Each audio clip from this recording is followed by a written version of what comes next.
set for stun. Three guys sitting in a dark room that smells like bad cucumbers. Don't make me angry. You wouldn't like me when I'm angry. Inconceivable! Now featuring 11 listeners. This is the Unique Geek. You slimy scumbag, get on your face and give me 25. This is the Unique Geek.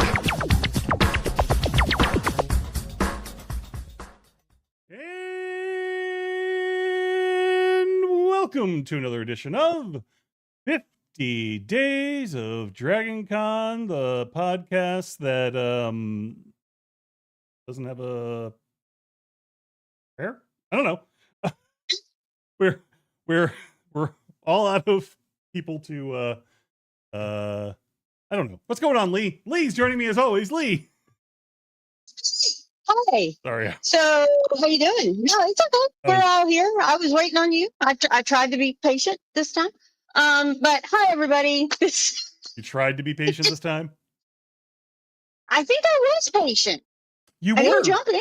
Well, yeah, but the one time that I need you to jump in, you're not jumping in, which is what Okay. the bigger issue is. Well, see, you need to tell me that I need to do that because I don't know. All right, Leigh. Okay, so we got stuff to do. We got things to get through. everybody- You have power outages to deal with. well, yes, and thank goodness it's gone but it only got up to 80 today. So our house was not like, oh my God, I'm gonna die. Which was Oh, I didn't even think about that for some reason. yeah, air was out. Yeah. So yeah, but I had enough No, power in my no bueno. computer, no matter what, to be able to do this. All right. So, Okay. so So your hubby's back there cranking a little generator, keeping it going. Yeah. we're going to put the dog in it. So if he just runs in a circle, it'll keep going. Mm-hmm. Because yeah, I did All want to say something. This came up on the Unique Geek page when we were talking about See the Sights. Mary Posner said, I hope that's Posner or Posner said, for what it's worth, one of the vendors in the secret food court in the Truist building has verified they and other vendors will be open throughout the weekend. Oh, Some will be open on Monday. that is fantastic. There still aren't as many vendors there as in Peachtree Center, but they are more than last year, and it shouldn't be as crowded as Peachtree Center, which is good. Also, we are 17 days from con, John. Yeah, that is a very good point. It's a really As I'm looking at that interesting number, countdown isn't it? on the screen, yes, there's exactly 17 hours, 2 hours and 5 minutes and some change. And I would or love 57 for minutes. Sorry, I guess anybody it's who, 57 minutes. yeah, Okay. I would love Well, anybody we who got 52 minutes costumes. back, so everything's fine. I don't know. Everybody, I want to say if you're a costumer or you cosplayer, I want to know if you're starting an outfit now. Please send us. You can send us an email at 50days@theuniquegeek.com, or you can also put it in a Facebook or Facebook Messenger. I will look because one of the things I want to know is if you're starting it, did you finish it? Because I want to get a picture with you if you did. So that would be really cool. So you can give us a before of here's what I'm going to try to do. And then after I made it for con.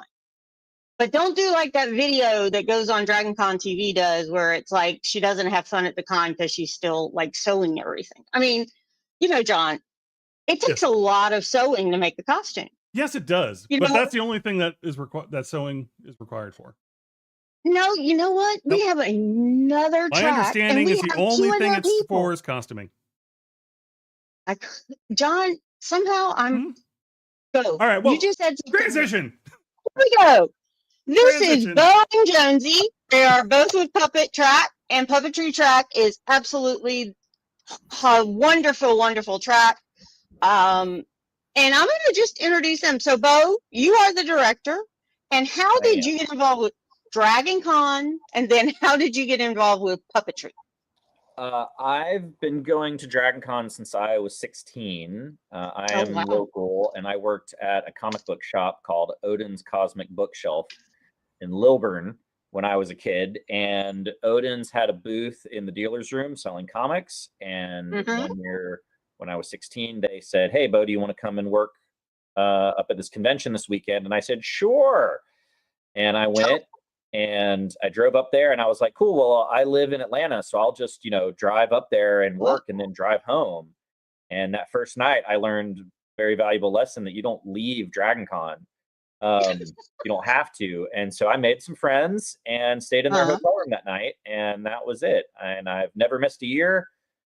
No skips. No skips. And No skips. okay, so and then how did you, Jonesy, how about you? How did you get involved in Dragon? How did you come to find DragonCon and share in the joy we have of it? I have Beau Brown to thank for that. I got my start in puppetry doing slam pieces, short work, and one of them got selected for the National Slam, which was hosted at DragonCon that year. And so Beau called me and invited me down, and I came and fell in love, and have been back as many times as I can. At the time I was living in New York at the time. I live in Baltimore now. So it is not always possible to get to the Dragon, but I'm always thrilled when I do. When you can get there. Yeah, it's always fun. So, and you do, before I get back to Beau and ask him how he became director, but what is the thing you are awarded, what you're up for, and how does that get determined what a slam is or things like that? How did it get determined that yours was the right length? Well, I don't know if it was about a length, although I do keep mine, in the words of Jim Godwin, too short to suck. But the, there's a national puppet slam network that has basically short form shows all over the country, like individual puppet theaters or groups that host at a bar or a theater space for a night or two. And so they're all over the place. And then people can nominate shows that they see or have hosted to the national. And some years the National Slam will be at the Puppetry Festival, and other years it'll be at DragonCon. And that is largely thanks to Beau Brown, who is also moonlighting as the guy that is kind of in charge of the National Slam too. So I'll throw to Beau for this because he knows more than I do. Yeah, tell me about this, that you're in a national group that sets all this stuff up. This sounds awesome. Yeah, so the National Slam is, so Heather Henson, who is Jim Henson's youngest child, coordinates and supports the Puppet Slam Network, which is a organization that unites all the different puppet slams around the country. And she provides small grants to all of those shows. So Heather Henson personally supports every one of these puppet slams all across the country, including ours, the Puck and Puppet Show here in Atlanta, and the DragonCon Slam. And so several years ago, over 10, 12, at least 12 years ago, we have festivals. Our professional organization is called Puppeteers of America. And every 2 years, we will have a national festival, usually. Everything's kind of screwed up since COVID. But every 2 years, we would have a national festival. And we started doing this show called the National Puppet Slam that served as a showcase for what at that time had been sort of younger slam artists. Because the Puppet Slam as a sort of art form hadn't really reached mainstream acceptance in the puppetry community. There was sort of disconnect between the older generation and a sort of younger generation of theater, real very theater-based puppet professionals, and the just wasn't really considered as viable of an art form. Like it wasn't as, it was like, well, you're just screwing. There was sort of an opinion that puppet slams were just like kids screwing around and cussing with puppets. And so by doing the slam, by doing the first national slam and saying, hey, here are some very high quality pieces that happen to be short. Right. That sort of set the bar and had the art form of, you know, puppet theater under 10 minutes being more accepted in our professional community. And so we decided to keep those shows going. I tend to produce and host the show, and then I curate it with an artistic committee. And either that artistic committee will be people at the Center for Puppetry Arts or the artistic committee of the Puppeteers of America Festival that I'm doing it with. And so where's Josie's the show award was this year? selected by its individual slam, and then we reviewed it as the as the artistic committee, and then selected the pieces based on all the pieces that were nominated. So each slam around the country nominates what they think are the best pieces. They send those to us as the artistic committee. We review all of them, and then we put together what we think is the best show based on those nominations. That is cool. And then how did you become director of the Puppetry Track? How did the Puppetry Track even start? About 12 years ago, sort of similar, around the same time, and I was running the Puck and Puppet Show Slam by then, and Bob and Carl, the Sci-Fi Janitors, had gotten popular on DCTV at this point. So Bob and Carl came first. So it's sort of like me selling comic books, and then me cosplaying and screwing around, and then me doing puppet slams, and then Bob and Carl getting on DCTV. And then leveraging Bob and Carl's popularity to Dragon Con to say, hey, these people like these little guys, let us host a show. And they said, we don't know what that is. And I said, oh, it's like a variety show for grown-ups, and the little puppets will host the show, and it'll be made out of locals. And they said, okay. So we did the first late night puppet slam. That was a big success. We turned away like 400 people, and Pat Henry approached me after that year and said, hey, we heard about your puppet show. It seems like you're onto something. How would you feel about running an entire program? You would also have to do stuff for kids. Is that okay? And I said, sure, we can do stuff for kids. And that was it. And so the next year was the first year of the Puppetry Track. Okay, very cool, very cool. And yeah, I do like that. I'm sorry, if anybody's watching live, Beau, what is that behind you? That is Snake Mountain. Skeletor's lair from He-Man. I wondered if it was He-Man. Okay, Snake Mountain. Okay, thank you. Because I was like, I know I should know that. Yeah, something interesting I learned about Beau in the pre-show was that two things. Most of his life. Puppetry and He-Man. Puppetry and He-Man. Do you cosplay as any He-Man characters? Many faces. No, I was working on a Hordak costume years ago. When I started doing the track, I kind of had to retire from cosplaying. I couldn't really do both. Yeah. It's an awful lot of work, and the Puppetry Track tends to swing for the fences, and I tend to make a lot of work for myself. So yeah. So I which is, I mean, have two costumes that I have thought about coming out of retirement for, and they are both very puppety. One is a Mr. Mixolydic that flies around on a little cloud. And then the other is like a Doc Ock. Great segue. A Doc Ock humanette, which is a type of...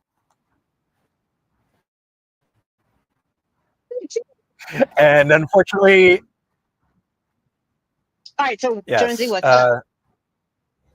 So a humanette puppet, you've seen it probably in some way or form. It's a puppet that straps around your neck and is a little body that hangs off your neck, and it can either have live hands or rod hands. And that's right. And it's just a hilariously fun way of doing puppetry, because you get this little tiny body with a giant head, and it means that for me, I like it because I can be doing other things while I'm doing a show. So my first full-length puppet show was Ubu Faust, which I did perform at Dragon Con years ago with laryngitis, which was yeah, that's always fun. that was fun. I had just come back from the Edinburgh Fringe with the show, and Uh-oh. Okay, he's frozen up for a minute. I just really want to know what Ubu Faust is, because that sounds... Ubu Roy and Faust. So it's 2 plays shoved together, all as a one-man show with Jonesy. And then like whirled up in a blender. Yes. Okay, So cool. Madam Edgewise, I mean, we can either skip Madam Edgewise and wait for Jonesy to come back to talk about it, or I can talk about it. What would you rather do? You sound back. Yes, he is back. So Madam Edgewise is a Yes. fortune teller in a little booth, and a humanette, and she does a tarot card reading for a member of the audience, and then I create a improvised toy theater hand-drawn puppet show based on the tarot card reading. So a lot of moving parts. That's a lot of moving parts, but it also sounds like an amazing thing to do and so much fun. I'm sorry, I'm just like, are you doing that this year? Yes, Friday night, 10 p.m. in the Puppetry Track room, Marriott A704. And okay, Marriott A, right? A, that's A for atrium. 704. That's right. And John, where is the Marriott in all the hotels from Con? I believe you're trying to call me out, and so I am. I'm not. I'm certainly not delaying. It's the middle one. It's the middle one, correct? It's the middle one. Correct? There Middle you one. go. Middle one. Yeah, because it's the middle one. Because it begins with an M. M for middle, right? Because it's between the Hyatt and the Lowit. So you get to go. Marriott stops you, and you get to go in the middle of it, and it's great. And the atrium level is is it one above where the sky bridge is? Is that right? It is the Skybridge level. So when you're taking the Skybridges from the food court or from the Hyatt, and they sort of dump into each other and create that horrible mass of T-bone humanity. We are the side going back towards the Hyatt, like under the big dome where the droids are. Right? Yeah, we're just past the droids. Just past the droids, take a left. That's how you find the public. The droids. Next door to where the blood drive used to be. Only at Dragon Con are these sentences ever put together. Yeah. Right. These are the droids you're looking for. These are the droids you're looking for, and if you find them, walk past them and take a left. They're the ones you're looking for as a signpost to where you're really supposed to be. Yeah. Okay. So, we already brought up, Jonesy already brought up Friday. So what is going on in the Puppet Track this year? And we can start with Thursday. We can just go through what's going to be cool. Normally on Thursday, our Thursday offering is So You Want to Be a Puppeteer. But because we have a new volunteer this year, who is a rising sophomore at University of Connecticut, which is the puppetry school. This is where you go to get your graduate degree in puppetry. Oh, really? They are not able to be there to talk about what it's like going to UConn. So instead, we have started a new event called the Puppetry Preview event. So this is the Puppetry Track preview party, and we will have various people come up and talk about basically a lot like this interview. We'll have, so Jonesy will be there, and I think Jonesy's going to be as Madam Edgewise, and is going to do a card reading for the track for the year. Like, this is the reading. Oh, so the whole track for the year. Yeah. And then various other people who are, we're highlighting our different programming this year. Right. Not as much the stuff we do every year, but so we've got an improv group called Edgewood Avenue. They'll talk a little bit about their show. Some of the folks from Big Howl will talk about their show, Welcome to Anadonia. They have another panel called So We Hear You Hate Puppets. That's going to be really funny. It'll basically be a little preview panel just like that. So that'll be on Thursday. And then there may or may not be a little puppet pop-up something over in the Hyatt lobby at 11 o'clock on Thursday night. I can neither confirm nor deny. Who knows? some But sort if of you happen to be in the Hyatt, look up. Oh my. Wait, look, Yeah. look up. and that's Thursday. Yeah, get that vertigo as you look up in a John Portman building that's just got all these little ledges and stuff. That's crazy. Huh. Wow. Okay, so and then 11:30. Friday is a big day. Mm-hmm. Yeah. Thursday night, Hyatt. Yeah.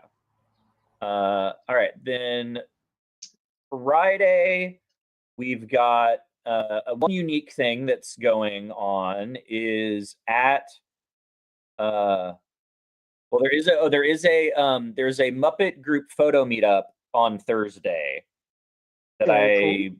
I don't have it on my calendar at the moment, but there is a meetup. You can check out the Facebook group, and so if you're doing any sort of Muppet cosplay, there's a meetup on Thursday. Check that out. That is very and cool. then on Friday, something unique is at, let's see, 1:00. Yeah, at 1:00 on Friday, over in the gaming hall, Mm-hmm. is Sock Puppet, a role playing. So there's a session of a role playing game called Sock Puppets where you actually make a puppet and you use the puppet to play the tabletop role playing game. Okay.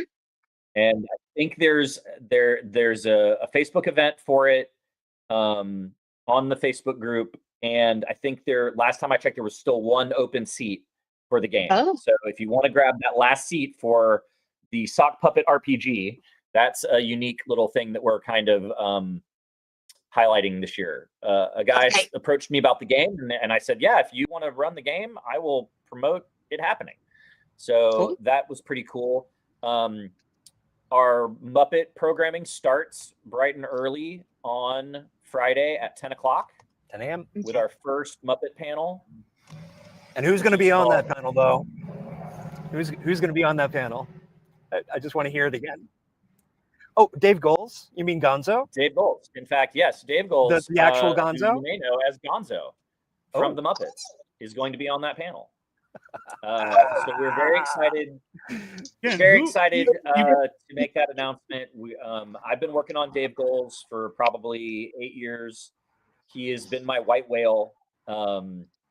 Dave is the only living Muppet performer who still performs his original character. Everybody else is either retired or dead, or that's it. I mean, they've either passed it on, and there's a next generation of somebody performing that character. And Gonzo's it. Dave and Gonzo are pretty much the very last ones. So that is what makes him so special.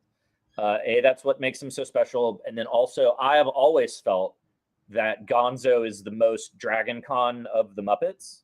Like, among the Muppets, who is this cast of complete total weirdos, within that you have this one character who is even weirder, like the weirdo of the weirdos. And so I've always felt like there's been this sort of synergy between Gonzo and Dragon Con all these years. And so that's why we sing. I want to go back there someday at the end of the slam every year, because it's a song about Dragon Con.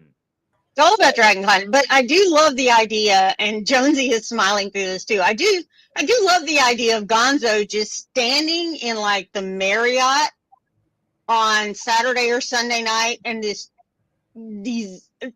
ball eyes somehow get bigger, and he just can't stop looking around. I just love that idea. So sorry. I mean, I think Gonzo would absolutely love Dragon Con. I mean, I think where it has people just being 100% themselves, which is kind of. He would show up on Thursday and go, oh, and then Friday he'd be wearing a Darth Vader costume. Yeah. Have you told David that? He would love it. So my date, now I could never ask him to do this because this is, this is what he does for money, right? Right, he of course. Puppeteers for money. So we can't ask him to do the thing. And unfortunately, we did ask, and unfortunately Disney said no to the puppets. So we do not, while we do have Dave and Bill Barretta, and Bonnie Erickson and Kevin Clash, we do not have a Gonzo puppet or a Pepe puppet or an Elmo or a Baby Sinclair, unfortunately. That's okay, because but talking to the person who created that persona is going to be great. Absolutely. I mean, having them is a that's big the trick about having puppetry guests, you know, is that you kind of, there's like three things, right? To really highlight a puppet character, like a celebrity puppet, you need the performer, you need the puppet itself, and then you need whoever built or designed the original puppet. And those are really the three components you need to have a very successful, like, we are really celebrating this character. And we were so lucky last year to have not only all 5 Fraggles, but also Sprocket as well, which they didn't tell me. So that was a surprise to me when I was at the panel when I saw Sprocket come out, and I didn't even know about it. Wow. So that was awesome. Yeah. That is a good surprise, though. A great surprise. So unfortunately, no puppets for us. However, you can go over to the Center for Puppetry Arts, which is in Midtown, and they have a Gonzo that you can go and see Gonzo.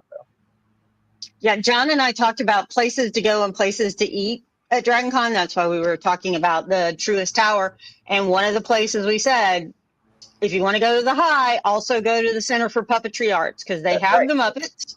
They have a permanent Muppets, and they have shows and things like that going on. That's right. There's also a promotion as part of our partnership with the Center for Puppetry Arts. Your DragonCon membership badge will give you a discount to get into the museum. So anytime during DragonCon or after, I think it's like all the way through October after DragonCon. Oh, really? You can take your DragonCon badge and go and get a discount to go see the museum. Absolutely a great deal and totally worth it. So you heard it here first. This is the first promotion of that deal, but we'll be putting it out on social media and stuff too. And so that's for volunteers and members. It's not just it's not just one or two groups. Anybody with a DragonCon badge gets the discount. That is very, very cool. And it really is an amazing experience to just go through. They also have ruby slippers. Didn't they have the ruby slippers? No, at one point they did. I think they had to give them back. That's right. Okay. They had Dorothy's slippers because of other things that were going on. But that's really great. And, okay, so that's Friday. There's loads of stuff going on. Let's see. What else? What else is cool on that? So the very first Muppet panel is at 10 o'clock. It's called, all of the Muppet panels are called Muppetology. So this is Muppetology 101, and it's Lights, Camera, Mayhem. And this is your basic, like, stories from the set panel. This is your, like, hey, we were shooting blah, blah, blah, and, you know, this crazy thing happened. So your very basic, hey, we were shooting the Muppet Show, and this awesome thing happened, or we were shooting the Muppet movie, and this. And then after that, you've got Ninja Warrior, the Sock Puppet RPG game, and then Muppet Christmas Carol. There's a Muppet Christmas Carol panel at Friday at 1 o'clock. And then after that panel, there is a Muppet, that is the Muppet Christmas Caroling panel. So you can go to the Muppet Christmas Carol panel and hear about the people, you know, making the movie. And then after that, you can come to the Puppetry Track, and we'll have a big meetup for everybody who is either in a Muppet costume or like Victorian Christmas Carol costume. We'll do a big group meetup there, photo moment, and talk a little bit about the movie, I think, and then they'll go Christmas caroling around DragonCon.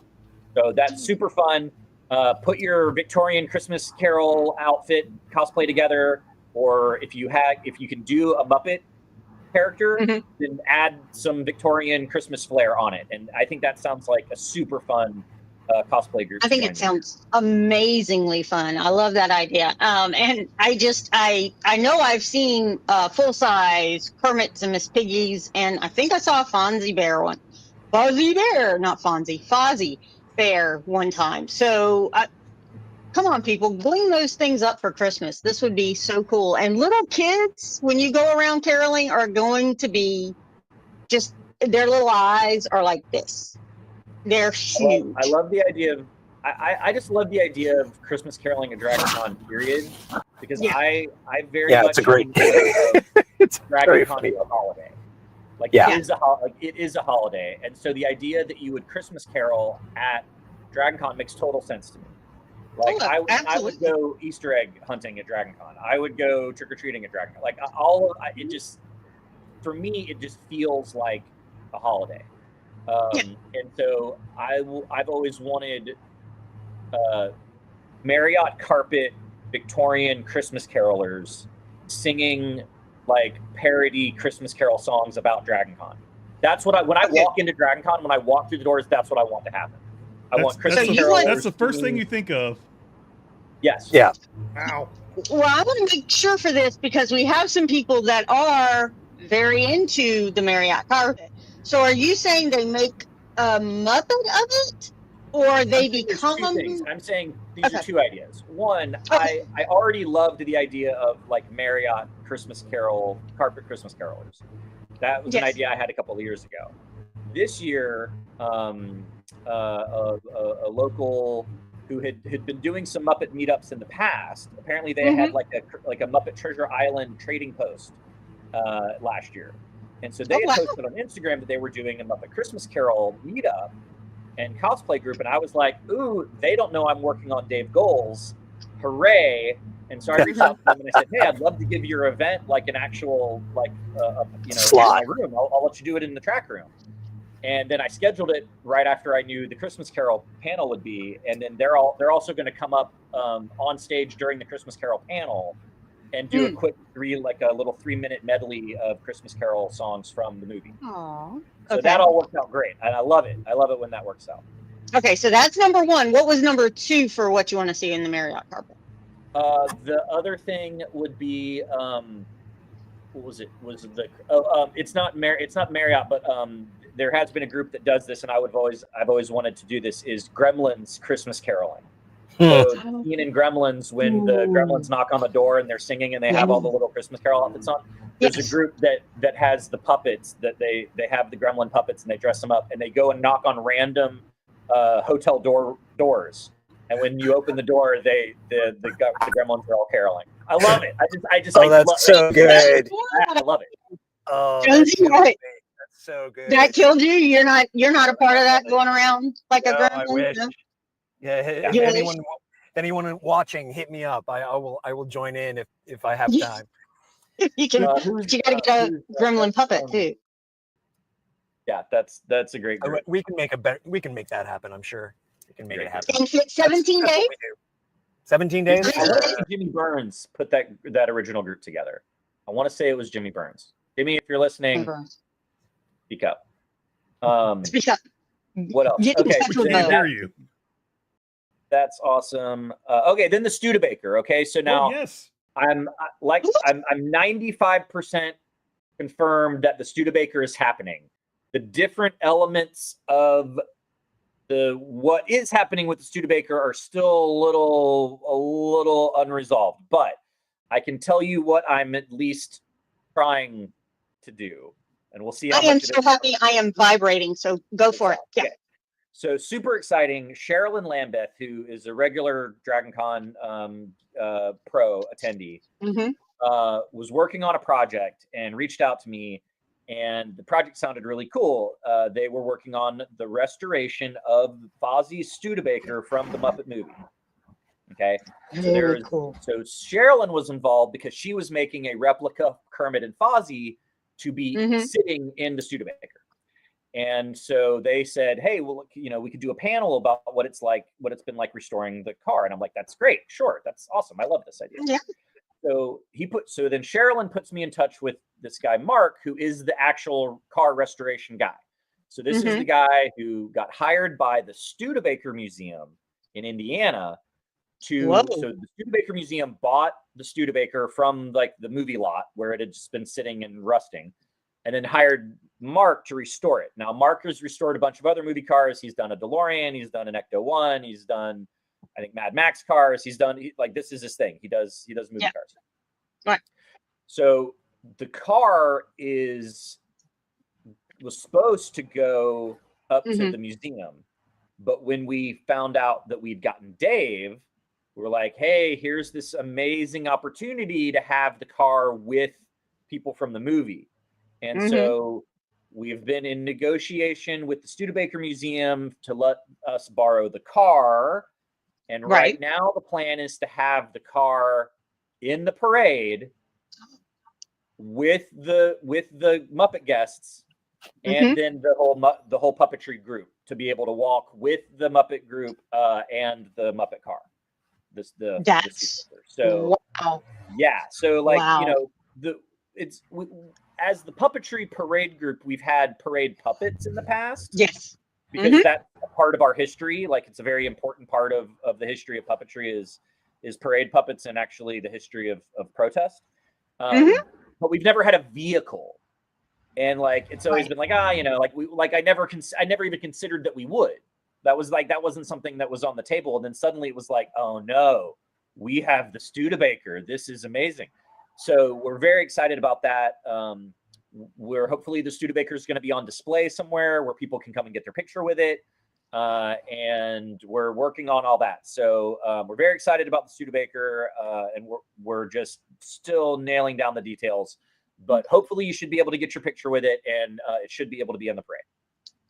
Folks, and just what Beau said is, this is a lot of these things that we're talking about and we're giving times and day for, it's pretty set, but it might be moved a little bit and things like that. Right. So it's just like be those prepared for cosplays that people are starting right now. They've been Right working now. on it for a while, but really there's still a lot to do.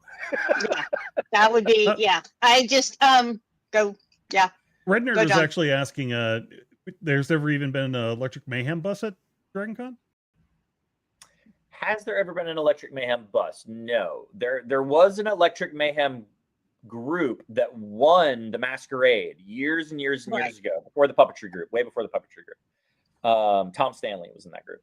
And that's the biggest like Electric Mayhem presence I think we've had. We've never had the bus. That would be cool. I mean, we don't have like, Brandy's Sandcrawler is sort of like the gold standard of the parade.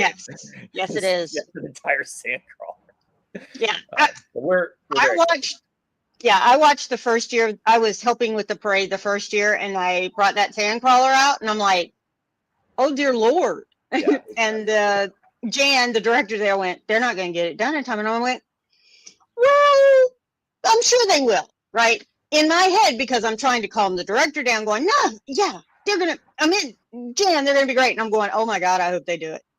Because it is built on site. I mean, they get to the parade and they start building. Drive it down 85. You'd be like, throwing beads out.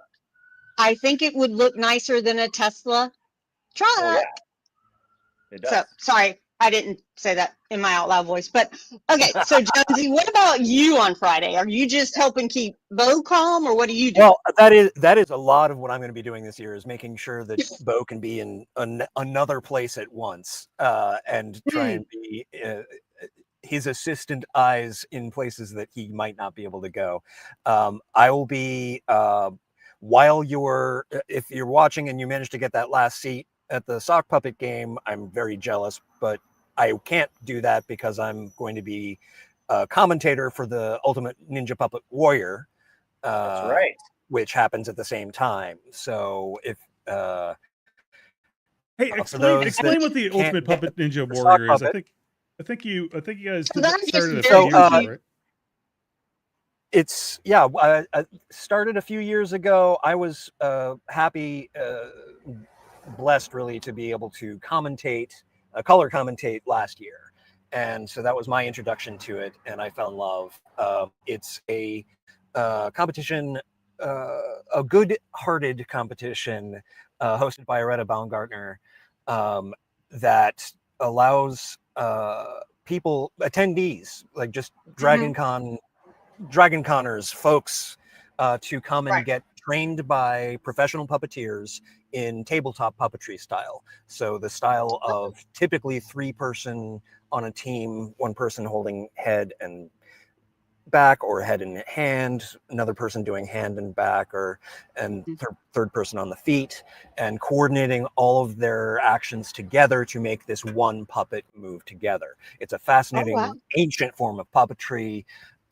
And so we're giving lots of people the opportunity to train with actual puppeteers in this technique, and then perform in our Ultimate Puppet Ninja Warrior course, where they'll have to go over obstacles and along tight ropes and climb walls and do all sorts of things. and I'll be serving as one of the color commentators, cheering them on and describing to the crowd what they see. And where will this be? I mean, is this in the track room or this sounds big? So That'll be at the Hyatt.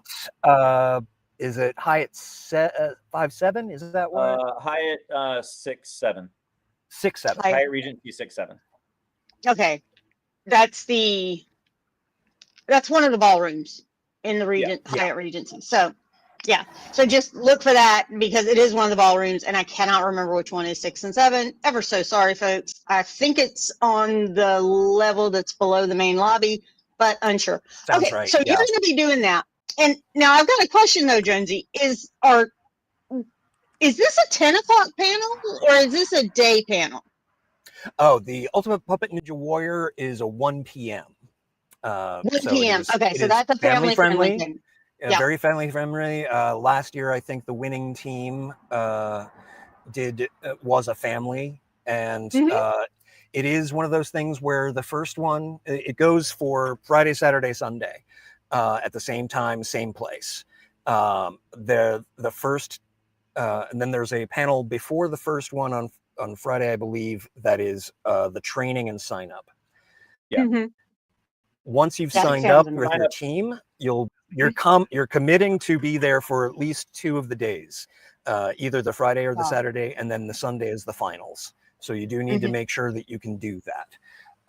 But I don't think we've had anyone miss out yet. No. So it is a fun thing to do, and it's a good time of day so that you. And it's like right in the middle of everything, so it's easy to get to your next thing from there. Yes. Which is good because I'll be running back from the Hyatt to the Puppet Track room for my show. That's right. Okay, so your show's going to be on Friday too. 10 o'clock. Yeah, lots of stuff. That's right. Okay, Lindsay will finish that and then get back for the tea party, I think. And then your show. Oh, that's right. Tea parties first. Yes. Yeah. Then the tea party's at 5:30. We did have to move the tea party this year for the first time. 5-0, everyone. Always at 5-0. 4 o'clock on Friday, but this time we did have to move it. I hope everyone's okay. Hope everyone's okay. What's going on? Jonesy, you're good? Okay, Jonesy's still good. He hasn't passed out from heat exhaustion. Everyone's okay. Okay. They haven't come for me yet. A YouTube video about Ninja Warrior in the chat. So if you want to, you can share that. People can look that up and watch what Ninja Warrior is all about. Oh, that sounds awesome. It's a wild event. I mean, it started out as just like one thing, and then now it's 4 events. It's the training, and then it's round 1 on the training, and round 1 on Friday, round 2 on Saturday, and then the finals on Sunday with the winners from round 1 and round 2 facing each other on Sunday. So it's really exploded into a whole thing. A whole thing. Now, okay, so what we've talked about so far are family friendly ones. At 10 p.m., we're not so family friendly all the time. Not so much. Yeah. Madam Edgewise might swear a little bit. Madam Edgewise might? Yeah, Madam. Okay. She might swear a bit, and because the show is improvised, you never know what kind of show you're in. Well, some of them turn out to be very sweet, and some of them turn out to be a little bit risky. So, so we'll see. We'll see who chooses to have their fortune told. And I'll say for viewers, all of folks watching right now and listening later, if you are really excited about the possibility of having your fortune told, sit in the front row, because it's unlikely that if you're further back that you will be selected. I can't say that I would pick you because I don't do the picking. But I'll leave it at that. That sounds awesome. We call on mystical arts to choose our volunteer. So we'll see who gets chosen. But yeah, cool. if you want really good chance, get there in time to get a front row seat. Oh, this sounds awesome. Okay, so then what else? Now, one of my favorite things, even though I haven't seen it at Dragon Con because I go night-night, you do something called the Pucking Puppet Show Slam. What That in is the on world Sunday is night. that, Beau? Yeah. And I'm wearing my shirt. Nobody can see, Yay! but I love my shirt. I did go to see one that was actually here in town at a theater. So it was a lot. Y'all, I laughed harder than I've ever laughed. It was absolutely hysterical, and it was so much fun. But this is also the one that it's a 10 p.m. Very much so. Oh, Well, the slam is at midnight on Sunday. Oh, at midnight. Okay, Yeah, it's the an slam is after at 10 midnight p.m. on Sunday, but we have lots of other adult shows. On Friday night, Don't there's you Madam Ed's Wife worry. at There's 10. plenty more Then adult there's shows. another adult show called Go to Hell, which is a puppet comedy show that's going to be over in Hilton Grand West. So we have 2 adult shows going on at the same time on Friday night. And then at 11:30 is Welcome to Anadonia Live, which is our 3rd adult puppet show of the evening.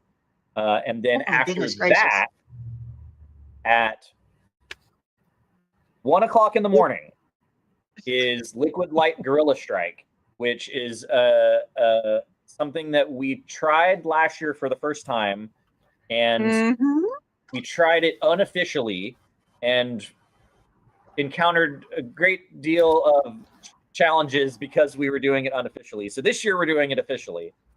But on the 3rd floor of the Hilton is a patio. Like, if you go up to the 3rd floor, there's a patio that I think used to be a pool, and then they took the pool out, and it's just a patio. Yeah, it's now a patio, right?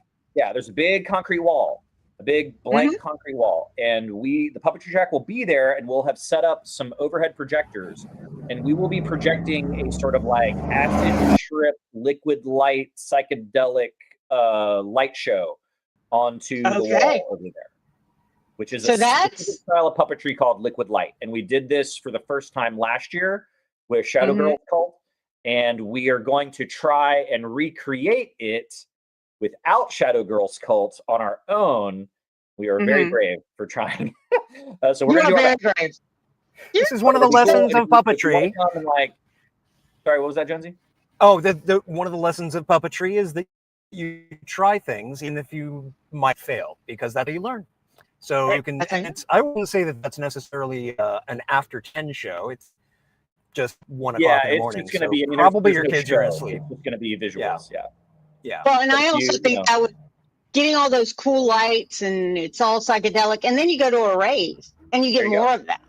Yeah. So this might be your nice little start into the rave for some people. For those like of you my son, just waking up at 1 a.m. Those times. Yeah. Exactly. Yeah. So I'll be waking up around, I don't know. You youngsters enjoy that. I'll be yapping. Yes.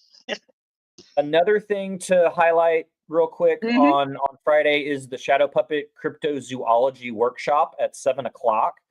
So what this is like a make your own shadow puppet workshop, and you can make like a little cryptid, some sort of like weird little fantastic animal.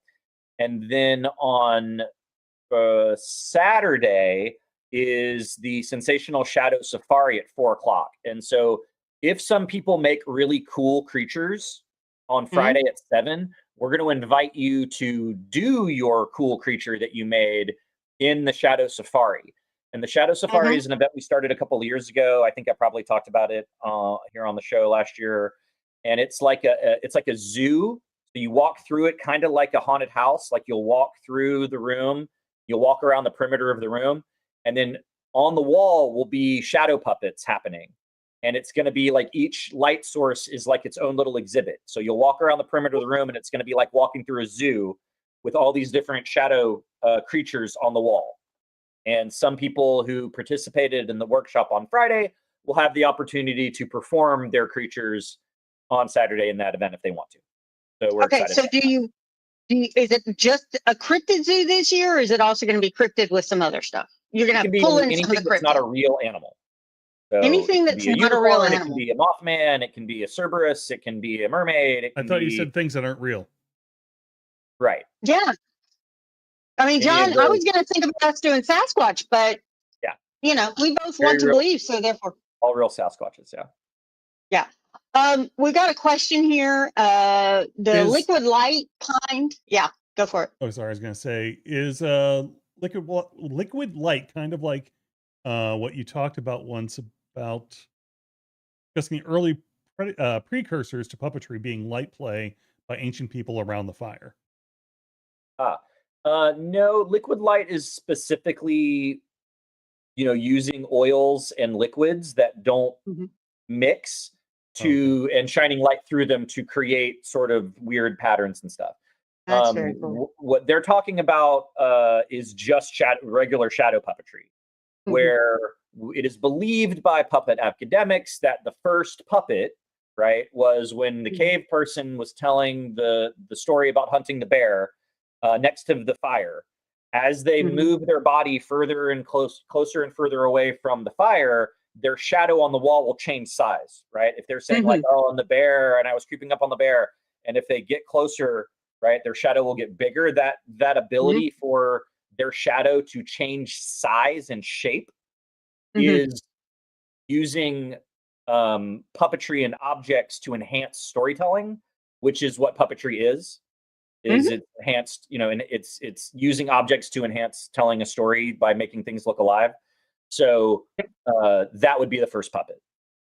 Well, and I would say thank God for puppetry, because I learned a lot of songs from Sesame Street. I learned that maybe you can see something that other people can't. Thank you, Big Bird and Snuffleupagus. Hippopotamus is what I was about to say, but Snuffleupagus. Y'all, I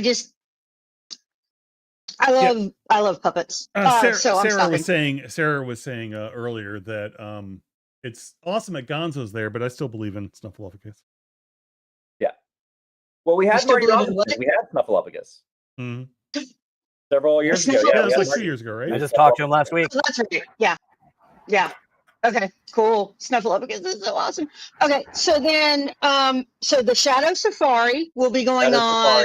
On Saturday, and then other than that, on Saturday, we have our second Muppet panel. Or no, sorry, Saturday's the parade. So we have another new event next year called Murder Most Felt, a puppet murder mystery game. So this is an offering from the DragonCon Performing Arts Group that you guys may be familiar with. They're not they're not an official track, but they are a group, and they pitched this event to me this year, and I agreed. And so it is like a murder mystery type game, but you'll play like it is a game that you will play like a murder mystery type game, but there are puppets. So some of the suspects will be puppets, and it's like if a murder mystery game happened in a Muppets type world where humans and puppets coexist. Right. So yeah, that's what that is. So that's a very new and unusual thing that we're doing. And that's you can this come year. And do Murder Most Felt. I'm very pleased. I came up with Murder Most Felt. A puppet. Originally, another idea was Murder on the Antron Express, but that was a little bit too inside baseball for general audiences. Yeah. But Murder Most Felt worked great. That is great. Okay. And so on Saturday, we've got the Shadow Safari, right? We've got we have new shows, because one of our amazing volunteers, Joshua Martin, has decided to he offered to present some programming this year. So he's in fact doing 2 shows. He's doing Puppet Science Show with Science Guys of Atlanta. So this is like a kid science show, and he has he does this around Atlanta too. So you can come see that. So that's a great kid show. So we have lots of great adult shows. Then these are our kid shows. We have our science show on Saturday, and then we have our monitor workshop where we teach how to perform puppetry for the camera, like the Muppets do. We do offer that every year. Then Edgewood Avenue. So Edgewood Avenue is a local Atlanta puppet improv group, and they are also doing a show. So they have Edgewood Avenue and Jonesy is going to guest star with them in the improv show. So Edgewood Avenue is in the Marriott, is in Imperial Ballroom in the Marriott at 7:00 on Saturday. So that is not an after 10 p.m. show. So that'll be a fun improv show that you can take the kids to. Family friendly. Yeah, Family-friendly. and Right. Jonesy, can you give us a hint on what's going on with that one, or is it just going to be when you get there? Here are the things you've got to do in this improv. Go forth. Yeah, I suspect that it's going to be like puppet improv is actually kind of a subset of standard short form okay. improv. Mhm. And I don't know yet whether it's going to be short form games or whether it's going to be more like a Herald. But you know, it's the world of improv. So we'll get there and we'll put some puppets on and we'll try and be funny or serious. Yeah. And it is Improv theatrical doesn't have to be style comedy. puppetry and not monitor style puppetry, FYI. Okay, they so won't it be is performing theater. into the camera. They will be just Mhm. performing like Avenue Q style. Oh wow, that'll be great. That'll be great. It's Avenue Q that you can take the kids to. Awesome. No, Good to know. No, Don't think Avenue. it's It's this one that you just It's talked like about. an Avenue Q, but you can take Kids to yes. it, right? It is the puppetry style, the same like seeing Right. humans The holding style. puppets on stage. Yeah, Right. that's how. All right. Because So what I'm hearing is everyone agrees we should take small children to Avenue Q. That's what I'm hearing. no. No. You can do whatever you want as long as it doesn't happen at DragCon. It's not my problem. That's exactly right. I cannot tell you how many people I've seen Avenue Q many times, and I love it. And I cannot. I cannot remember one where I didn't see parents bringing children, even though it said this is not a children's show on the tickets and on the site and everywhere else. And then about 10 or 20 minutes in, those parents getting up and leaving with their kids. I'm like, folks, it said, They never learn. They never learned because there are lots of styles of puppet shows. I will say, the first time I saw it with my son, he had to sit like a little bit away from me because I was just like, I can't. He can go see it with somebody else, but I can't have him right there when I'm watching puppets do what puppets do to make baby puppets. So there you go. All right, so Saturday sounds pretty cool. Saturday's pretty And cool. then And then we don't have as much stuff going on that night as much you as have we a do lot on on Friday Friday. night. So most of the adult stuff is on that Friday night. So Very then cool. let's see. For Sunday, we have our second Muppet panel, or our second Muppetology panel, which is called Forks in the Road. And that's at 10 o'clock. And then in the afternoon, sort of between, I would say like 1 and 5-ish, the Muppet guests will be on the Walk of Fame. So you can go and get autographs and photography with them in the sort of early afternoon. They're not going to be in Walk of Fame like all day, but they will be there for about 3 hours a day. For 3 hours each day. Okay, good to know. Good to know. So, and again, folks, it just kind of depends. So if you want to see these people when you're in the Walk of Fame, they usually have a sign up that says when they're going to be there. So look for that one and then plan accordingly. We'll probably, if you're on the Puppetry Track Facebook group, we'll probably post like these are the Muppet folks' hours for Walk of Fame at some point. You can keep an eye out for that. And so then their panel on Sunday is Forks in the Road. So this panel is kind of about like when you are famous, like Muppet famous, right? Okay. Like especially for people like Kevin Clash, who Elmo took him all over the world, and somebody like Dave with Gonzo, and being part of the Muppets from the very beginning, and like going through the whole way. It leads you. Your career will take you strange places. So this panel is kind of like the stories of like, yeah, one time we were in Africa doing this Sesame Street thing, and this like crazy thing happened. Right. So like that's sort of that panel is the sort of not necessarily stories from the set. Like it'll be stories like, oh, we were doing the Macy's Thanksgiving Day Parade. Right. At the Sesame Street, they have such a big presence. Like it'll be stories like that. So stories not from like shooting the specific things, but stories from like what your life is like when you're involved with this whole Muppet world. And this is right. And these are only the Muppet people talking about this? Or are you bringing some other people too? It's Muppet focused? Yeah, this will be Dave Goelz. This would be Bill Barretta, who is Pepe the Prawn, and was in. He came in sort of.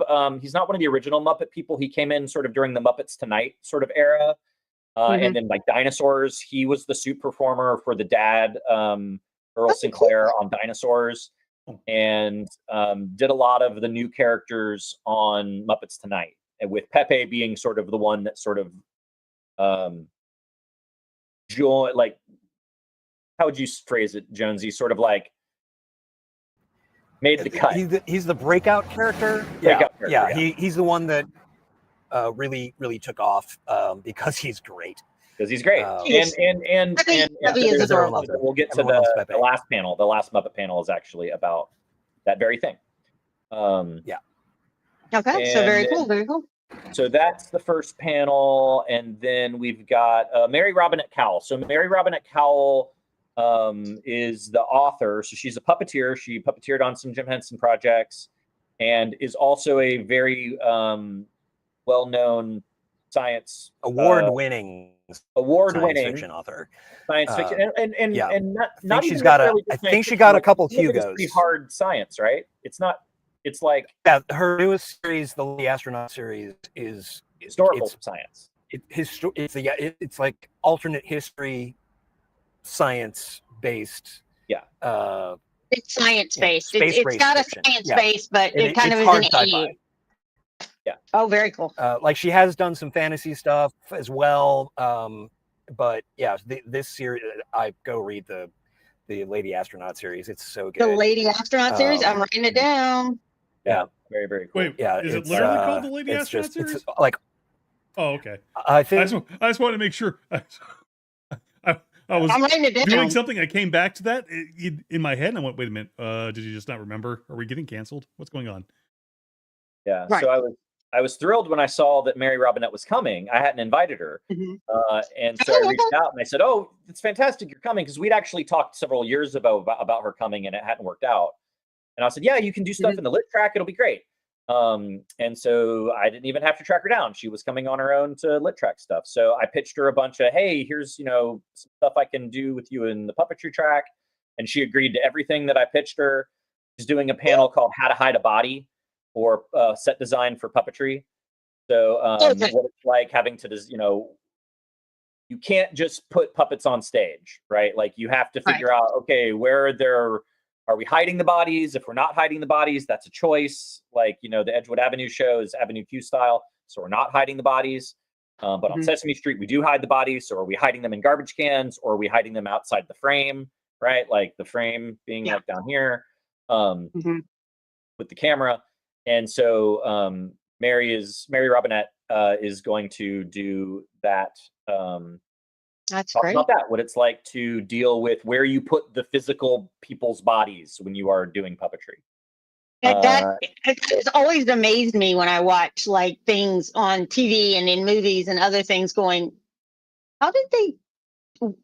Yep. That's really, Gremlins really got me on that. There's Jonesy again. Hi, Jonesy. And boy, oh boy, do you look like my brother-in-law. You do, Jonesy. But what are you doing, John? He's playing with the frames again. Okay, so that is really cool. And it is called the Lady Astronaut series? According to Jonesy, yes. Yes, good job. I will be looking it up. John, are you going to read it? Oh, sure. I don't know. I don't know what she's doing in the lit track. I haven't looked at her schedule in the lit track. I just know what she's doing in my stuff. There you go. And that is the See the Lady Astronaut series. Found it on Google, y'all. Of course, you can now also find it on any website you want to find, probably. And I think she does audios too. I think she does her own books on audio too. Okay. You're an audio book type person. If you're an audio, yeah. Later on Sunday, we have our Puppet Pants Marionette Variety Show. Puppet Pants is a local performer. He does a great marionette variety show. It's great for kids, great for grown-ups. That's a big show. The Puppet Pants Marionette Variety Show is Sunday at 2:30 over in Hyatt Regency 6-7. Okay. Very cool. That's good that you're having it in that. Sorry? I'm sorry. It's good that it's there because more people can get in than they can get in your track room. So Yeah.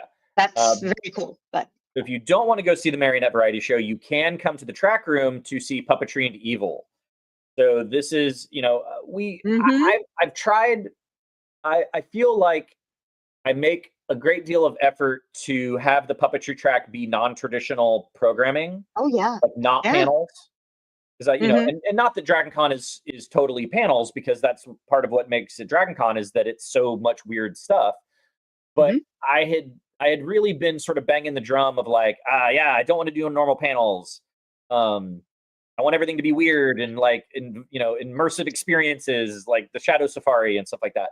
But then when I got a new volunteer, they were talking about how they'd been coming to the track for years. And I was like, well, that's great. Like, what do you like about the track? And they said, well, I really like the panels. And I was like, really? And they were like, yeah, I really like the more sort of academic kind of like, we're just going to talk about like puppetry idea, like Puppetry and Evil. And so I said, okay, so I will try not to lean as far away from the panel stuff as normal. So Puppetry and Evil is one of our panel-y panels. And it is about how both puppets themselves and puppeteers are almost always depicted as nefarious in media. Right. That we're always the bad guy. The puppets are haunted. They're trying to kill you. The puppeteer is a creepy person who's trying to manipulate people and kill people, or whatever. Or not even kill people, just be the bad guy, like John Malkovich, the puppeteer is the bad guy of the movie.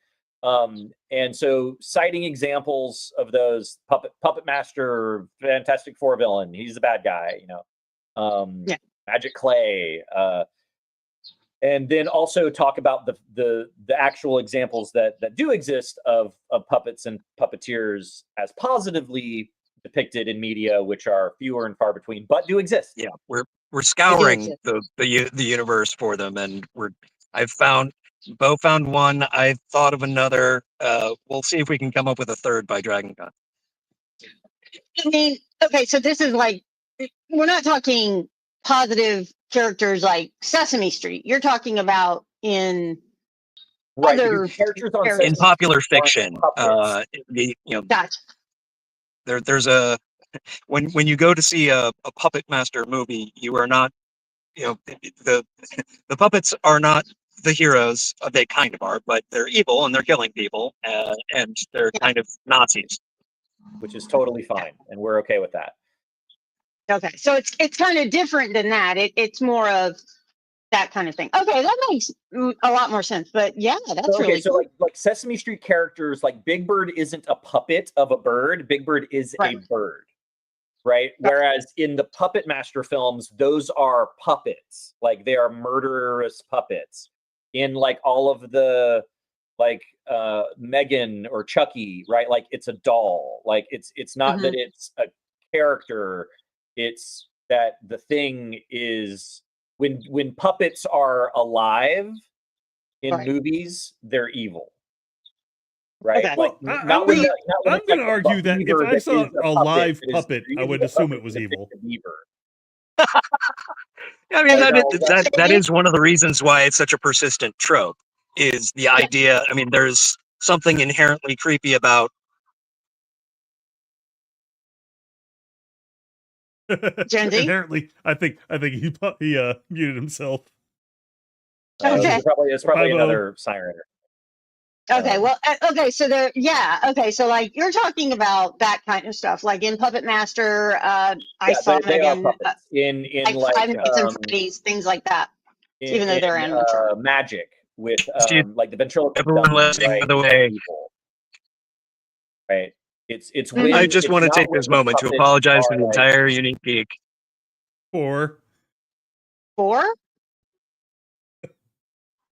I had all these great plans for where I was going to be for this guest spot, and they all just the room I was in was under construction, and I had to park on the street, and then there's sirens and then Oh, my you're computer perfectly died, fine. and everything is horrible. It's not, as And everybody eating. watching will tell you, is that if it wasn't falling apart at the seams, it would not be correct.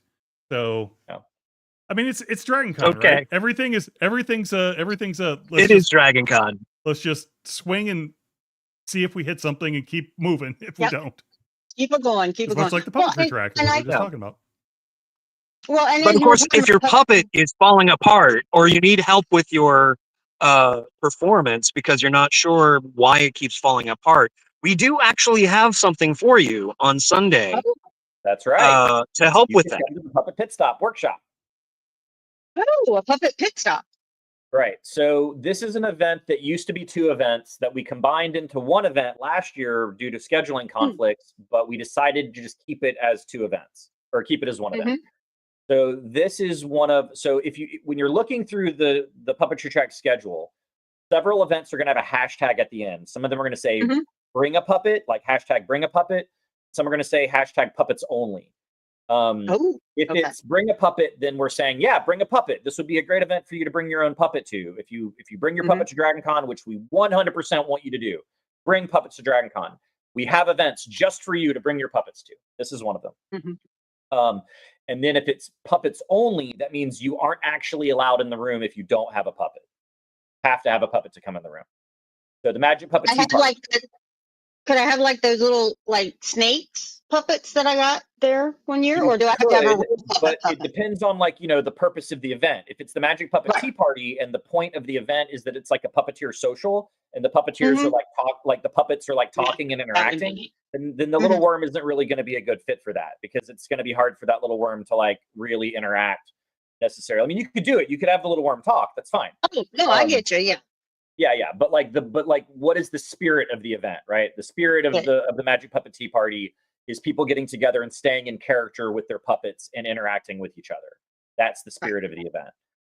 For the Puppet Pit Stop Workshop, we want you to bring your puppets, and if you are interested in like performance advice, like we're going to help you make your puppetry performance better, then we are going to pair you up with a professional puppeteer.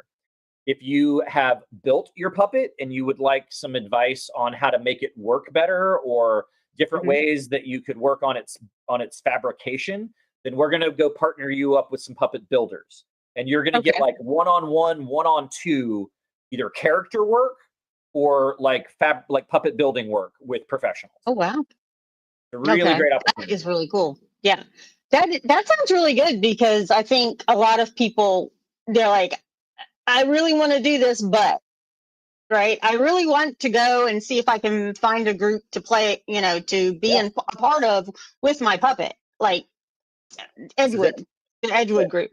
But this is the place to go, so they can say, hey, here's what you need to do to get into that level and things like that. And that's why the panels at Dragon Con we love, because they give you fun advice. They sometimes are very practical advice. And sometimes they're just going to roll off the rails, which is pretty much everything after 10 p.m.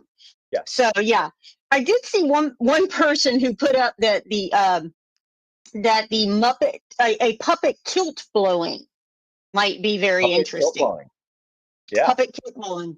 Well, kilt blowing, as we know, is a very long and proud Dragon Con tradition.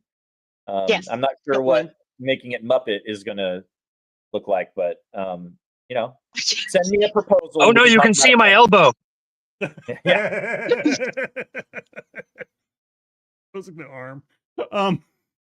What she said. I would also point out that Red Nerd, which I think made the kill thing, also pointed out that the hashtags are the same same request that he has on his Dragon Con dating profile. Yes, please bring a puppet. Puppets only. And let's see. Not making that joke here. Another event we have that is a bring a puppet one is called Happily Ever Laughter, which is an improvised fairy tale. So we're going to have several puppet improvisers, the folks from Edgewood Avenue, my volunteer Joshua, and a couple of other people. And anybody who wants to bring their own puppets can participate in this. So it's everybody who shows up for the event with their puppets, you're all going to get together and you're going to improvise a whole fairy tale together. And so we're very Oh, excited about that. I'm very happy that I have more events that are allowing my volunteers to be more involved in like presenting more programming. that's really I'm cool. really thrilled about all that. So we're Yeah, very 'cause happy that Joshua had lots of great ideas to bring to the table. that is very cool. Very cool. Okay, And so then our last event, other than the slam, really like the last Right. thing I want to highlight on Sunday is another Bring a Puppet. And this is our Lip Sync-a-Palooza. So this is a new event. This is Kevin Clash's idea. And so this is going to be like The Voice meets America's Got this is like The Voice meets Puppet Karaoke. So we do Puppet Karaoke on Friday night already. And we'll have a panel of 3 professional celebrity, puppeteer judges. And it'll be set up like Puppet Karaoke. You'll come up on stage. Raymond Carr will do your little interview. He's going to be your like Nick Cannon. Is that his name? Going to do your little interview, like on America's Got Talent, and then you are going to pick a song, and we're going to have a system where you can pick the songs in advance because you can't get up there and sing an 8-minute song, but you'll puppet lip sync. So there'll be monitors, a camera, and you will puppeteer lip syncing your song. You're not actually saying anything. There's no live microphones, but there is a dead microphone that your puppet can sing it at, make it look like it's singing into a microphone. And then the judges who, I believe the judges are going to be Kevin Clash, Bill Barretta, and Stacey Gordon from Sesame Street. They will choose the winner. Whoever has the best puppet karaoke. So it's like air guitar, karaoke, puppets. And so does it have to be an individual puppet, or could you like bring a group to sing Bon Jovi? You can bring groups. But and not to sing Bon Jovi. I believe that we are also making it that you could do a small scene from a movie. If like you wanted to do like lip sync a scene to a movie, under 2 minutes. I think it's 3 minutes for a song and 2 minutes for a scene from a movie. Time limit. I think that sounds absolutely amazing to watch, because I think, first of all, karaoke is supposed to be fun and you're giggling and having a good time, but then adding puppets, that's just my mind's blown. Jonesy, wouldn't you say everything's better with puppets? I would say No, I want you to everything say is that. better This is with CBS. puppets. This is a CBS 60-minute interview. I need you to say exactly what I say back to you. I can think of one thing that isn't better with puppets, because puppets are hard to clean. So scuba diving. Yeah, that's one thing you couldn't think of. Don't recommend it. Don't recommend scuba diving would adds a lot of drag. What do you? So is there anything? What do you have? I can't say anything. What do you have? What do you have going on Monday? And we'll start heading towards our game. Yeah, after on Sunday, then we have the slam at midnight on Sunday night. Bob and Carl will be back to host the slam. It'll be great. Excellent. And then we try to keep things. Generally, we keep things pretty chill on Monday because we have been up. Because we've been up until 4 in the morning. Yeah. However, our third Muppet panel is at 10 a.m. on Monday. Oh, goody. So those of you who scoot out early on Monday, don't miss the last Muppet panel. And it is called Iconic Characters. And that is the panel that's about why Pepe broke out of the cast of Muppets Tonight and joined the main cast. What was it that rocketed? Why was it when Kevin Clash picked up Elmo? Because a couple of other puppeteers tried to pick up that red puppet, that red monster puppet that they had lying around, but it wasn't until Kevin picked it up that suddenly Elmo existed and became the mega star, the Sesame Street mega star that Elmo became. Like, what was it? What made Elmo break out on Sesame Street? What made Pepe break out from Muppets Tonight? And then what is it about juxtaposition characters with the Muppets? What is it about Rizzo and Gonzo that just works? What is it about Kermit and Fozzie that works? What is it about Kermit and Piggy that works? Statler and Waldorf, Bunsen and Beaker, right? Like, a lot of Muppet characters are defined by their relationships to other Muppets. And so that's sort of what that panel is about. Really sort of like digging into what makes the Muppets these iconic archetypal characters, Right. Well, and what separates them from other characters. I will say I have a friend who has children during the Elmo craze, and they did a little Elmo thing about, being a big boy or big puppet or something, and he was showing how he went to the bathroom. He didn't have to wear diapers because he goes to the bathroom, and he's like dancing on the potty and singing a potty dance. Yeah, the potty dancing is some pretty good puppetry. The potty dancing is great, and so her child, I am not giving this X. Her child now did for a very long time sing the potty dance song Banger. every time in the bathroom. Yeah. It was great. That was just their own little baby shark at that point. Yeah. That's great. So, yeah.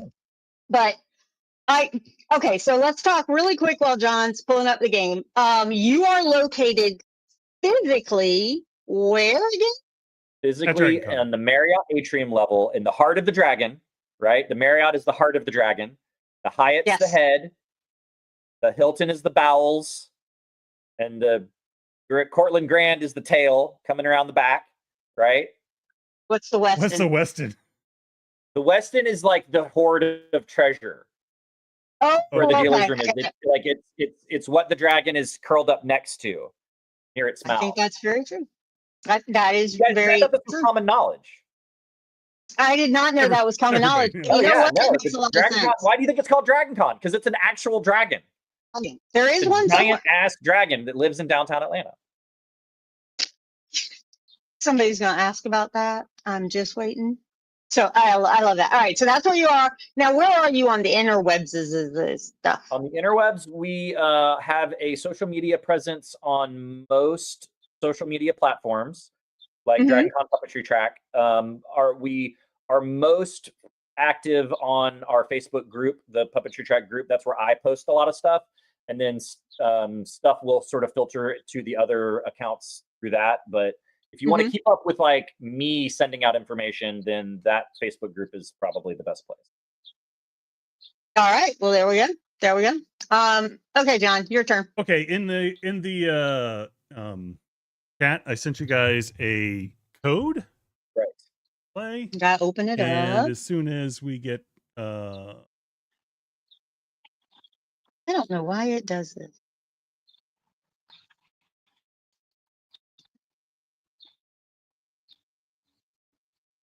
I'm in. Okay. In the meantime, I'll let everybody know that you can again teach us. Yes, you could teach us, or you could reach us at 813-321-0TUG. That's 813-321-0884. 321-884. Yes, 884. Or as always, 50 days at theuniquegeek.com. Or you can leave your comments and whatnot on the YouTube page or Facebook. And we're pretty much the Unique Geek. Phone number, Don. What's that?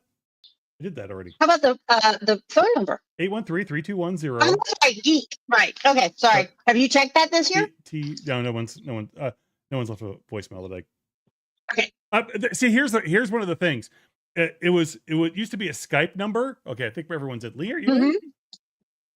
I was, and then it kicked me out, and now I'm back again. All right, so here we go. Those of you that are in the chat, jump in real quick, and then we'll start the game. It is TQHW. You guys can hear that music now. I can hear the music. If John, turn that down just a bit. Jonesy, we asked where the puppetry track was, but if people want to see you on the interwebs or want to find out something, just that, but if you want to have your very own Madame Edgewise tarot deck to bring to DragonCon, you can order one in advance, or you can purchase one at DragonCon. That is very cool. Sure. I just thought about the person who was drawing them. You could you could put those up and see if you can raise some money for charity. Which is they look something like this, and I am also the artist. So so if you were to say, oh, that's not it. I can't see that one. I'm sorry. Hold it right in front of your glasses. There we go. Strength. Somebody is Aw. carrying a lion. That is very cool. Look at it. So yes, if you go to brodrickjones.com, BRODRICK, that'll take you to my web presence, and that, or if you want specifically Madame Edgewise, knowsalltellsall.com. Oh wow, that's actually Yeah, a knows all, great tells all. URL. Oh, that's cool. That I is was wonderful. shocked it was available. I'm shocked it was available. When did you get it? How long have you had it? A couple years ago. And it was and- still. Wow, that's Yeah, that's pretty cool. Knows all, tells all. I was amazed. Wow. I had no idea. I was like, wait, Knows All Tells All is available in .com form? Mhm. Exactly. Not some. That's an amazing Also, thing. nobody was using that hashtag on Instagram either. So Oh. basically, if you look hashtag Knows All Tells All, most of the posts are probably from me. Oh, that is Oh, that's cool. sweet. That is awesome. That is very awesome. Okay. All right, we're gonna go I'll ahead be and quiet. start the game. All right. I think I'll explain it to you. 3 topics, Ramble. each with hundreds of answers. All right. What The do guests you are find picking, intriguing? the players are picking what topic they wish to choose. Pro chef meals, this bores me, or where keys could Got be. it. This is PG-13. Okay, where would you look? One word answers of where would you In look high-low, for you'll be keys? guessing the best and worst of the list. They're missing. First, try and guess a top-ranked answer.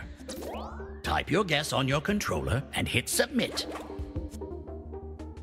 So they're trying to guess the best answer for where you would Remember, first look for we where want your one-word keys guesses. are. If they're... Yeah, so as we were saying, 50 days. All answers received. never mind. How did it play out? Let's do this. Pal Family and Gabe both chose car, which was the second Lovely. best answer. Marcella and Lee both picked purse, which was the fourth best answer. Brandon and Jonesy picked couch, which is the third best That was a answer. short walk. These are good. And nightstand, Beau picked, which was all the way down 72. Looking good. Oh, but Jerry's looking in his bed for his key. That's 7th. Number 7. Chris is looking in his pocket, which was the Ding, first ding. answer. Pocket's number 1. All right, it's Weddle, I believe. Chris Weddle. Did I get it right this time, or did I mix it up again? Now, think so. try and guess It's just another Chris. top-ranked Weddle like answer. pedal, right? One-word guesses only, please. Now the next Type your best guess and popular hit submit. answer. Don't get it confused with the worst answer, which is coming up. If you want to smush 2 words together like ice cream, fine. But it should be something you think other people will do as well. Yeah, I think ice cream mushed together for looking for your keys. Probably not one. Oh, God, I got to come up But with now one. I want ice cream. I would take key flavored ice cream right now. Been sitting in the car for 2 hours. I know. I'm I so am sorry. so sorry about that, dude. Is it too? I'm so sorry. We've done wrong. Yeah, it It has. was only really bad when they started mowing the lawn next to me. Well, you need to Gatorade when you get out. Or Pedialyte. Something to hydrate you really well. Yeah, I Time's pronounced it nearly correctly according to Chris Weedle. I mean, Weddle! Oh. Just kidding, Chris. All right, Jonesy is the only one not to send them an All answer in. answers are in. Let's see how you did. So we'll see, Jen. I don't think you did. Fridge. Cherry's looking in the fridge, which is number 6. Dish. Pal Family is 32nd over. With key bowl. Oh That's what my. it said. Now in the key Very bowl, average. Brandon is looking Promising. 142nd. Chris is in their hand at 22nd. In the kitchen, there's number 15. On the floor was number 11. Gabe said the table. Pretty good. Which is the number 5. We're going to fill out the top 10 here. Uh-oh. Yeah, Jonesy didn't get an answer that round. Apparently didn't submit. Oh well. Also on Red Now Nerd's you're dating looking profile. for one of Anyway, our lowest ranked answer. Something from the lowest depths of Where's the the list. last place you would look for your key? Where's the very last place for your keys? Chris is doing so well because they lose their keys all the time. Apparently. Okay, so 50 days at theuniquegeek.com if you're trying to email us. 50days at theuniquegeek.com. And let's see, we've got coming up. Thought I had a great answer. Coming up later today, we have military sci-fi. Later in the week, not sure when, because I think we might need to reschedule it. We have disability services coming up. Sarah, our very own Sarah, is supposed to join us later in the month. Who else? We wait for Lee to submit. I can't. I have tried 3 times. Yay. And this is not a low First answer. we have The freezer. Chris is now looking in the freezer because they weren't in the fridge. Now we know. Gary and Beau are both looking in their yard, which is 35. Brandon's looking at the store for some reason. Well, I guess you could have lost your keys. How'd you get it back home? That's not great. Toilet. The toilet was number 12. Common place to find the keys. Number 12. Yes. How many people are keeping the keys in the I toilet? like it. I would Hey, think that'd be the stairs. worst place to look, but okay. Oh dear. Bathroom. Okay, so you look in the bathroom before you look in the toilet. Or you look in the toilet before you look in the bathroom. Anyway, lawn again. Lawn versus yard seems like a distinction without a difference. Yeah. Now give me another low-ranking guess. answer. Besides toilet, because toilet was actually surprisingly high on the list. Already used. Okay.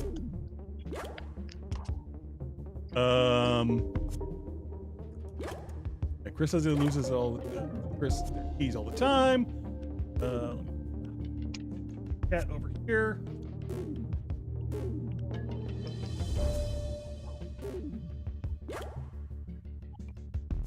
Oh, there was a request for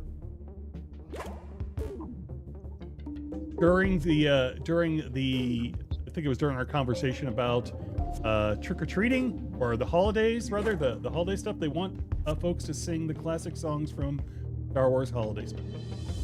Oh yeah, I'm sure they do that over Well, Star that'd be a lot easier if there were any classic songs from the holiday special.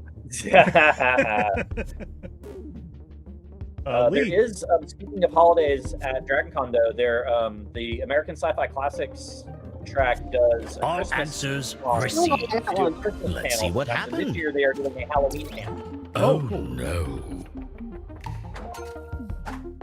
That's not good. Drain was 23rd, I Looking think. good. Attic is number 89. That was Lee. Lee was looking in the Promising. attic. Brandon's looking in the doghouse. That's a good one. That's 153. Oh Gabe no. is looking in the sock for some reason at number 48. Marcella, Well, their shoe. So, I mean, I guess someplace. I like it. Litter box. Litter box. Chris is looking in the litter box, which was made the list at 144. no. Looking for the neighbor, for the Powell family. So, just so I'm Oh correct, no, the pool's too common. Pool, Powell family said the key bowl Dang. and a neighbor. So you're gonna look in the toilet before you look in the pool? Finally, you have That's two what people are choices saying. on your controller. Which do you think is ranked higher on the list? Make your choice. All right, which is higher? Desk or bag? Higher on the list, desk or bag? How did it play out? I tried to say looking in a shark, but they wouldn't let me. Desk was number 16. Bag was number 10. Bag was number 10. All right, see the rest of the list. Finally, let's see the full top 10. From 10 to 1. And let's see Bag, our pants, final drawer, scores. Bed, fridge, table, purse, and some other things. Beau's in last place, unfortunately. Our winner is Chris. Chris. Then Gabe, Pal, Brandon. Yay, Chris! Hello, you've returned. All right. I've got to Good at say, puppetry programming, bad at finding my keys. yeah. Well, it's very. You're great at programming. It was funny because I was like, Where's the worst place to lose? Where's the worst place to look for your keys? Coffins. I didn't like that. Mm. And it did Yeah, they like didn't like under the zoo. in a diaper either. Nobody picked the zoo. It wouldn't take graveyard either. I was on the same thought. Yeah. There we go.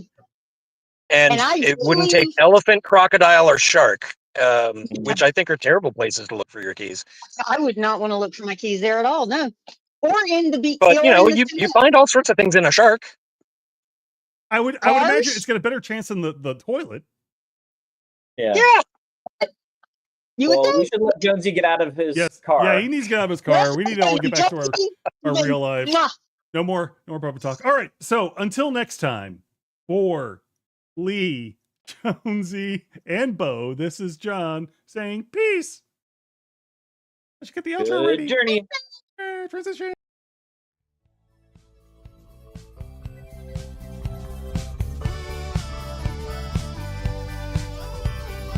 This was a production of The Unique Geek.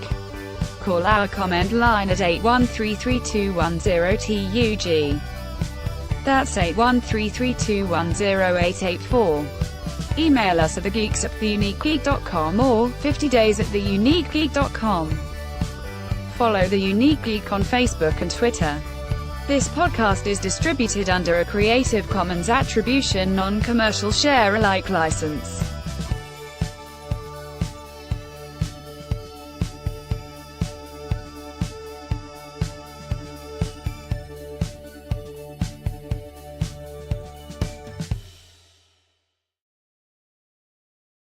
Get out of your car. You're going to die in there.